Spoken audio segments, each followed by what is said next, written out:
Ça fait des milliers de parcelles. Alors que les gens là n'étaient même pas agriculteurs à la base. Dans les régions de montagne, de collines, on ne fait pas agriculture. Donc, c'était des erreurs sociologiques qui sont étroitement liées à l'incapacité des Noirs instruits à faire le bon diagnostic. Ça là, les gens n'ont qu'à sortir les plus gros qu'un c'est ça. Si quelqu'un a son papa dedans, c'est ça. Donc, le problème est bien clair, c'est là. Et ça aidait aussi les femmes des douaniers, des ministres, parce que quand un ministre vient, il a plusieurs femmes. Les gars ne font rien. Il faut bien qu'ils gèrent les femmes. Les femmes deviennent des importatrices de sucre. Si la société sucrière savait qui produit du sucre pour les yobos de corps, qui va encore importer? C'est ça le problème. Or, il fallait l'importation pour qu'il aide son mari à faire vacances en France et inscrire les enfants à Dijon. Donc, c'était là. Nous sommes des abrutis. Je suis dedans. Je fais partie. Donc, j'ai pour vous dire que nous sommes pervers. Nous ne sommes pas sérieux envers nous-mêmes. Et après, nous commençons par accuser les Occidentaux, les Occidentaux qui n'ont même pas le temps. Ils confient même la politique aux incultes. Les Occidentaux confient leur politique aux incultes. Merci beaucoup. Merci beaucoup. Donc, je rappelais le sujet du jour. On parle des femmes d'État qui sont abandonnées. J'ai bien précisé que ça ne date pas du régime de Wadaï, encore moins de celui de Patrice Talon. Donc, c'est un problème quand on a fait la genèse ensemble, c'est un problème qui date, on va dire peut-être depuis l'indépendance, où ces femmes ont commencé à perdre un peu de leur potentialité, de leur contribution au développement du pays. Je vais vous rappeler aux amis qui ne sont pas du domaine agricole, là, par exemple, monsieur Ounion nous a rappelé, il y a la ferme de Lokpara, qui est on va dire à Parakou, dans la zone de Parakou, proche de Parakou. Ça fait quand même 33 000 hectares. Et à l'origine, la mission, c'était l'élevage bovin et l'amélioration génétique. On a la ferme de Kwenou, la ferme de Kwenou. Kwenou, c'est dans le Mono. C'est environ 300, je pense 300 à 380 hectares. On peut arrondir dans les 400 hectares. Et ça aussi, c'est l'élevage bovin. On a aussi l'élevage porcin. Et puis, quoi, la production laitière. Moi, j'ai même acheté des porcins là-bas pour ma ferme au Bénin. On a la ferme de Samionji qui est dans le zoo.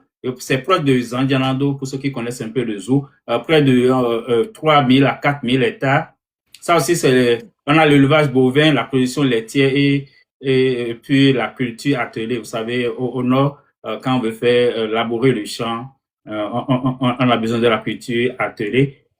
Toujours les fermes dont on parle, on a parlé de la ferme de, comment ça s'appelle, Betekoukou, qui est proche, en tout cas, qui est dans la zone de Dassazoumé, et la zone de Dassazoumé. Plus récent, je ne sais pas à quelle année ça a été créé, la ferme de Kika, qui est la ferme de Kika, et puis la ferme d'Ina. Ina, c'est un peu proche de Ndali, si je me trompe pas. Ndali Bembereke. Je sais qu'il y a un lycée ou bien un collège agricole, ça forme les élèves qui ont le niveau c'est toujours l'initiative des Occidentaux. C'est toujours oui, c'est ça. Donc, voilà un peu, on va dire, la cartographie de ces fermes-là qui existent, mais qui aujourd'hui, la conclusion, c'est que ces fermes n'apportent pas ce qui était prévu, leur mission initiale. Cette mission a été abandonnée depuis des décennies et tous les gouvernements qui se sont succédés n'ont pas mis l'énergie qu'il faut dedans pour que ces fermes contribuent à alimenter tout au moins. Monsieur Rounon nous a rappelé tantôt nos universités, les cantines dans les universités, les restaurants, on aurait pu produire tout ce qu'on consomme dans ces restaurants-là directement au niveau de ces fermes-là, si ces fermes tournaient à plein régime, mais on ne l'a jamais fait. On préfère importer des choses d'autres pays et autres là. Donc, il y a un travail à faire. C'est le sens de ce live qu'on est en train de faire, à attirer l'attention des uns et des autres sur un certain nombre d'éléments. Donc, je vais permettre à d'autres de placer quelques mots rapides et puis après, on reviendra à notre invité. Monsieur Esquel, allez-y pour votre motion. OK.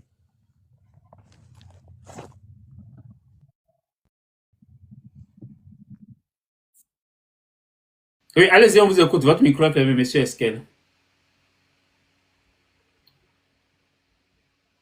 Ok, c'est bon. Bonsoir. Je vous salue, monsieur Biafrika, Maître Adjagbe, bonsoir, il y a longtemps. Bonsoir, le grand frère Katoula. Je vous remercie, j'ai apprécié votre exposition, c'est enrichissant, c'est toujours un plaisir de vous écouter.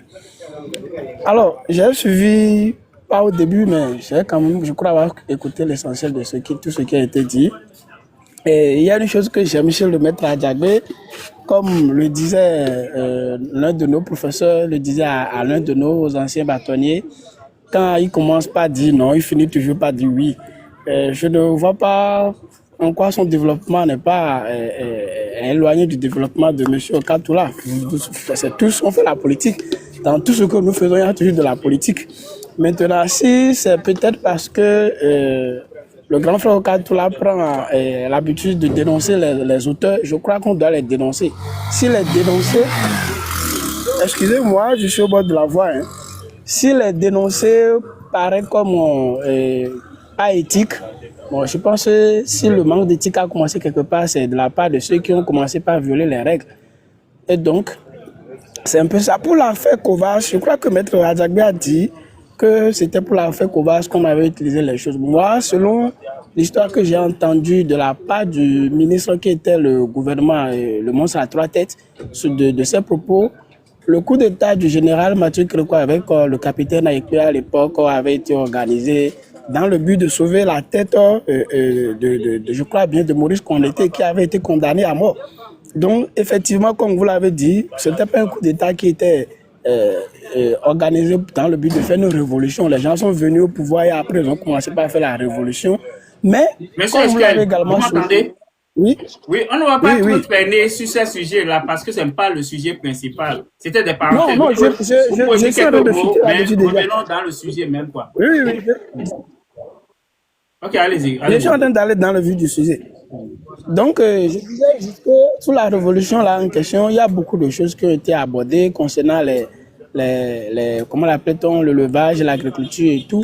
Malheureusement, on n'a pas eu les résultats parce qu'effectivement, les cadres qui étaient là ont fait à leur manière, ils ont menti et tout le temps, c'est le détournement et tout. Donc, moi, je ne suis pas expert. Tout ce que j'aimerais proposer, c'est comment on peut faire, qu'est-ce qu'on peut faire. Parce que il faudrait, même si on critique ici et qu'on dénonce, il faut que ceux qui sont au pouvoir, ceux qui ont les pouvoirs de décision puissent décider pour que les choses puissent marcher. Après les critiques, qu'est-ce qu'on peut faire? Est-ce que on constate aujourd'hui qu'il y a une ouverture par laquelle ces gens-là sont prêts à ce qu'on aille à ce développement-là, à ce qu'on aborde ces champs de travail-là? Parce qu'on constate juste que la seule chose qui paye bien au Bénin aujourd'hui, c'est la politique. Comment l'appelle-t-on? Kassia Mampo a fait une vidéo récente, a fait une sortie récente que j'ai suivie, vous voyez les salaires politiques qui sont disproportionnés par rapport au salaire des travailleurs et tout. Donc, comment on peut faire pour ramener la société béninoise à commencer par travailler? Et c'est là que je rejoins encore en partie le grand frère Katoula qui faisait savoir que ce n'est pas les Occidentaux qui sont nos problèmes. Ils ont une partie du problème, mais en gros, c'est nous-mêmes parce que, comme le dit Joseph Kizebo, on ne développe pas un pays, on se développe. Il faut que nous acceptions de nous développer et que nous fassions ce qu'il faut pour nous développer afin que cela puisse avancer. Donc, merci beaucoup. Je suis là. Merci. Ok, merci beaucoup. Parlant de la vidéo du secrétaire général de la CSTB qui parlait des salaires politiques, j'ai fait un résumé de cette vidéo-là que j'ai déposée. Si vous faites de ratio, vous prenez le salaire politique, on estime qu'aujourd'hui, un ministre, c'est une parenthèse, gagne environ 8 millions. Ça fait, pour quelqu'un qui est au SMIC, il lui faut 13 ans de travail pour mobiliser ces 8 millions. Donc, le ratio entre le salaire de base ou le salaire moyen et les salaires politiques, ce ratio, c'est que on ne peut pas comparer. C'est disproportionné. C'est ça qui est gênant. Si vous prenez le ratio en France entre le salaire moyen et le salaire des députés, par exemple, ou des ministres même, c'est environ 4 fois. Et vous prenez le Bénin, c'est dans les 90, un ratio de 90. Et si on compare ça, on fait le ratio par rapport au SMIC, on est dans des années, dans des chiffres qui sortent de l'entendement. Donc, c'est un sujet sur lequel on va revenir certainement, mais c'est pas l'objet de ce live, c'est parce que vous avez fait allusion à cet élément-là que j'ai voulu rappeler que la vidéo est sur ma chaîne TikTok, vous pouvez aller écouter. Ok, on va profiter pour écouter les autres aussi rapidement avant de retourner à l'invité. Monsieur Anselme, si vous voulez dire quelques mots, ce n'est pas encore le débat général, vous pouvez prendre une motion de 2 ou 3 minutes maximum.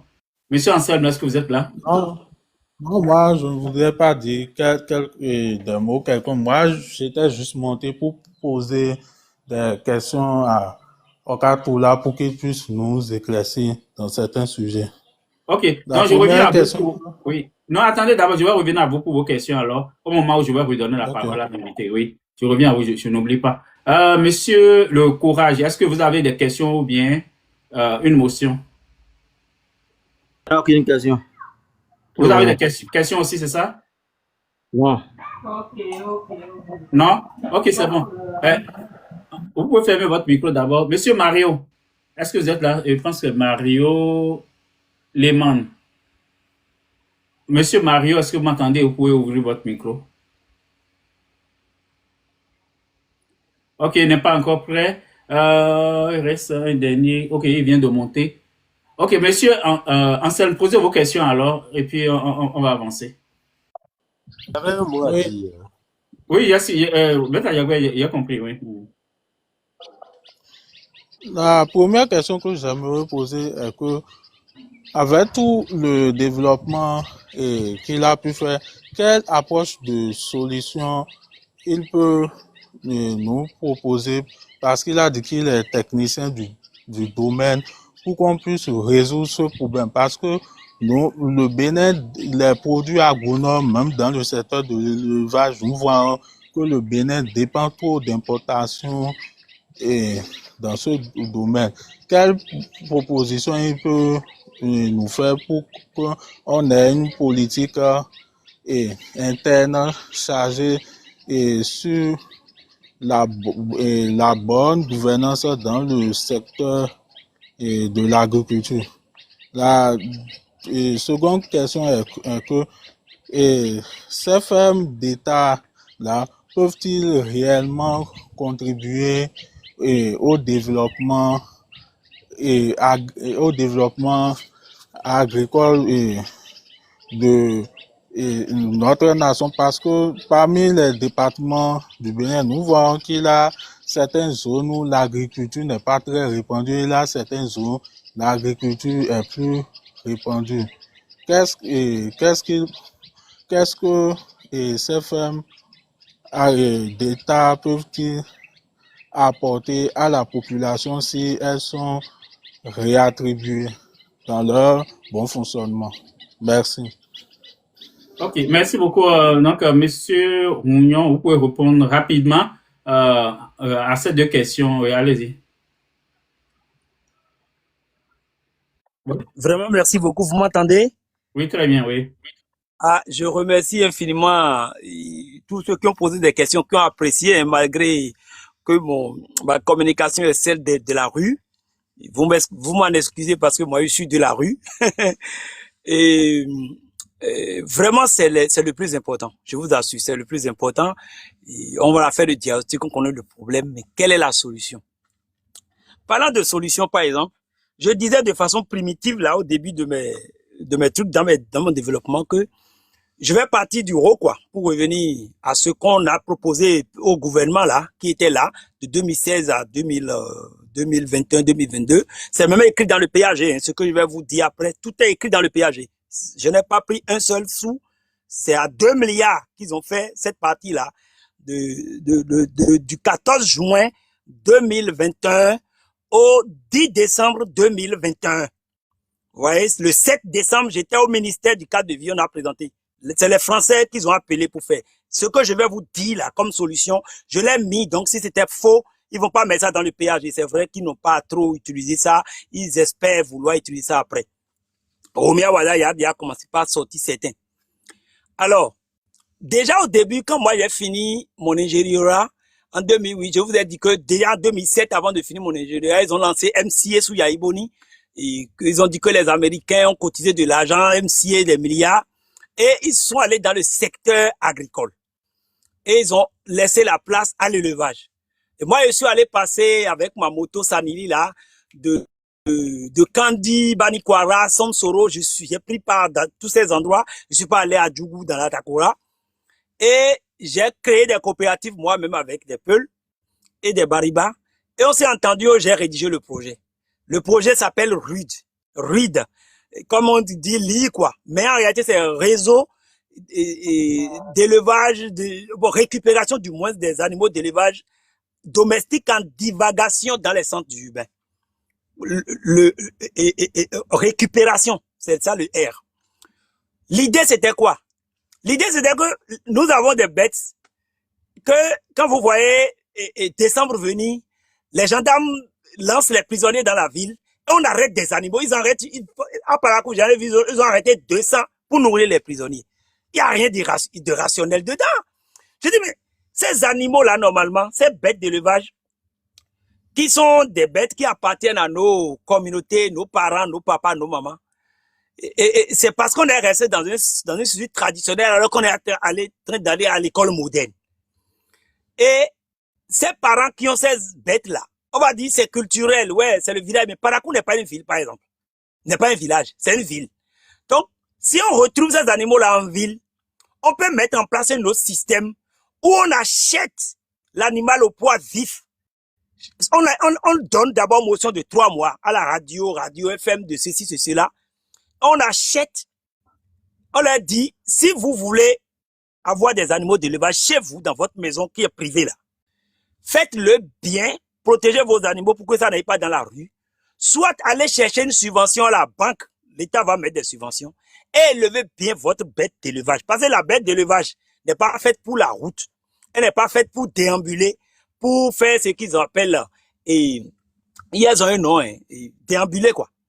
Donc, la divagation, c'est ça? La divagation animale, pour réduire la divagation animale. Parce qu'on est en train de perdre des ressources. L'or n'est pas plus cher qu'un animal en poids vif.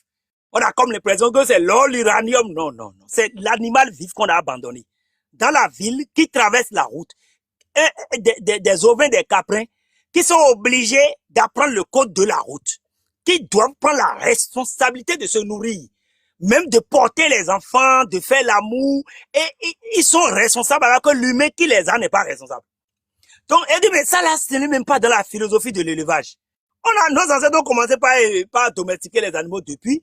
Nous, aujourd'hui, on a évolué, on est incapable de les élever, on est d'abord incapable de se nourrir nous-mêmes.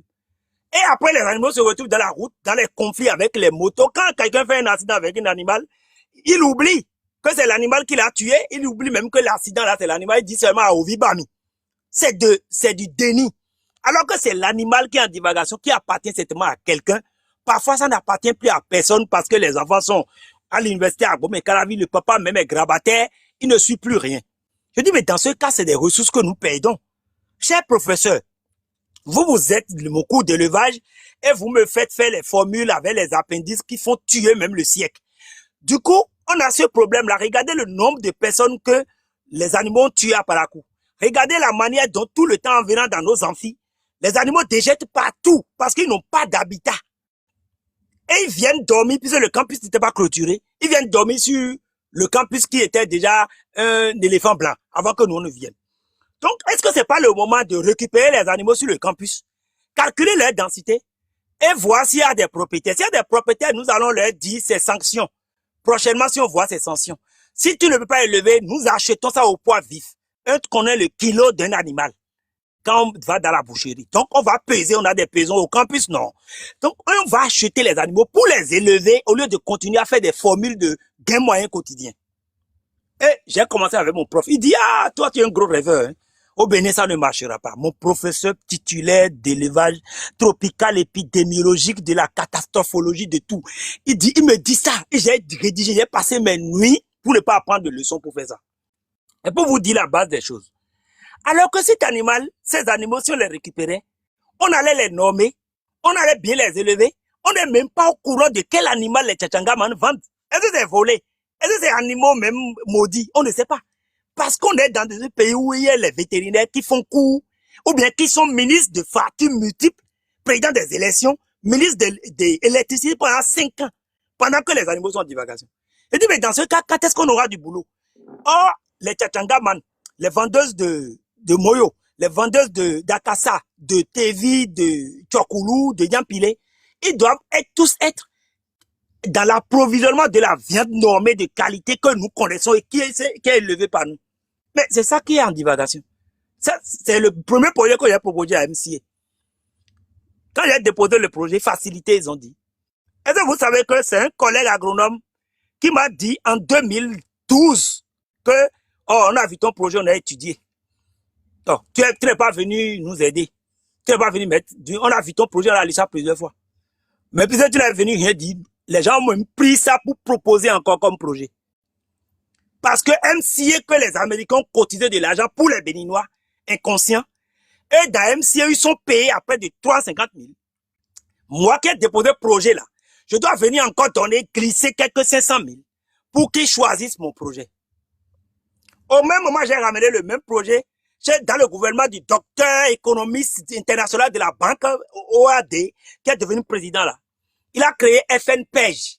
Et j'ai ramené le même projet dans FNPEJ, plus d'autres projets. On n'a pas eu de suite. Là, c'était CD. Il faut mettre ça sur CD. Il faut aller déposer ça sur la route de l'aéroport, là. Tout ça. Et on a fait ça. Alors, après, j'apprends quoi? J'apprends que comment on appelle? On dit père à son âme, non? Et Dossouza, là, qui est le beau-frère de Yahi Boni, il est venu dire à la télé, j'étais en France, il est venu dire à la télé, ah ouais, que les Béninois, les jeunes Béninois ne sont pas sérieux. On les a financés et ils ont pris l'argent pour voyager. Et moi, je lui ai écrit. J'ai écrit une lettre officielle. J'ai dit, si vous n'êtes pas un faux, donnez la liste des gens qui ont pris les fonds FNPEJ là. Donnez la liste et affichez. On va voir le nom, le patronyme, le numéro, les raisons pour lesquelles leur projet a été sélectionné jusqu'à ce que vous les avez financés. Et dites tout, mettez ça. Mettez ça. Et nous allons être sûrs que vous n'êtes pas un faux. Ils n'ont jamais fait. Parce que moi, j'ai déposé 4 projets, je n'ai pas été sélectionné. On me dit que les gens ont été sélectionnés, ils ont pris l'argent pour aller au Canada. Vous avez vu? Maintenant, en gros, quelle est la solution? Vous avez vu sur les bancs la solution que j'ai trouvée? C'est sans chômage. On aura de la viande. On aura des os. On aura, parce que les os là, c'est un gros business. Les os là. Quand tu finis, c'est pour ça que les blancs ne vendent jamais les animaux, la viande avec os. Parce qu'ils utilisent l'os pour faire autre chose. Les minéraux, les cols, les ceci. C'est pour ça que vous n'allez pas voir les blancs vendre pama, kaou skin là, les peaux de bœuf là. C'est ça qu'ils utilisent pour faire les chaussures, pour faire beaucoup de choses. Nous, c'est pama, on fait. Et quand vous allez voir, et il n'y a pas que ça, hein, il y a beaucoup de choses dans l'animal. Et au même moment, tous les vétérinaires sont systématiquement dans des projets Banque mondiale, soit en train de faire cours de biologie. Première chose. Donc, le deuxième aspect de la chose est que lorsqu'on a fini par réfléchir,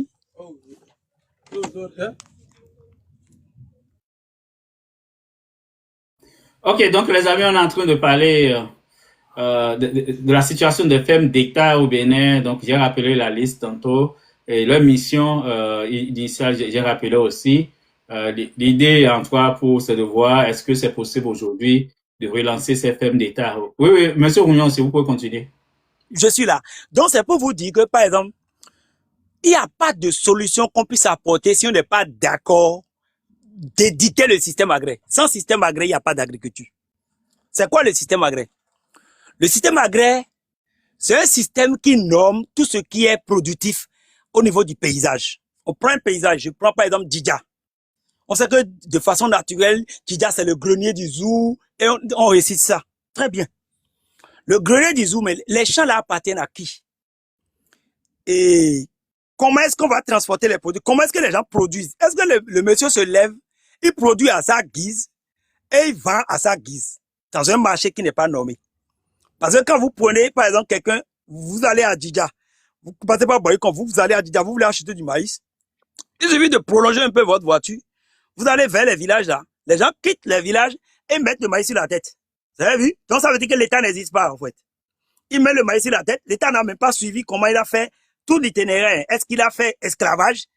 Est-ce qu'il a utilisé le vaudou pour produire? L'État n'est pas au courant. Mais l'État a un ministère des véhicules et des départements partout, des directions partout.